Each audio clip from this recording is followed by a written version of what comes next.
Hoentsika manakatona ny taranja iraisana amin'ity fandarana mahery arivariva ity dia hikarakara fifaninanana baolina kitra ho an'olona sivy natokana ho an'ny sokajy latsaka amin'ny 17 taona ny solidarité de Fokontany ao anatin'ny boriboritany fahatelo hetsika izay natomboka tamin'ny fomba ofisialy ny sabotsy maraina teo amin'ny kianja fasika Betongolo tanjona amin'ny izao fikarakarana hetsika ho an'ny tanora eny amin'ny boriboritany fahatelo izao ny tsy andehanan'izy ireo any amin'ny fidorohana zava-mahadomelina.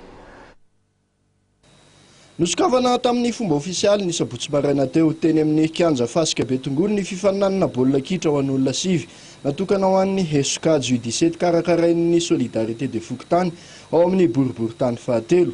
Tonga nanome voninahitra ity fitaoam-panokafana ity ny lehiben'ny distrika sy ny déléguén'ny boriboritany fahatelo ary ireo lehiben'ny Fokontany 430 mandafitra ny firaisana fahatelo.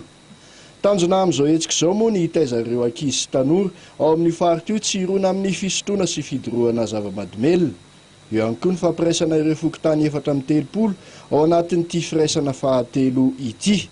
Noentina nanokatra ity fifaninanana ity dia anisy ny lalao ara-pirahalahiana ny fandonan'ny ekipan'ny distrika sy ny boriboritany fahatelo tamin'ny ekipa solotenan'ny Fokontany 430.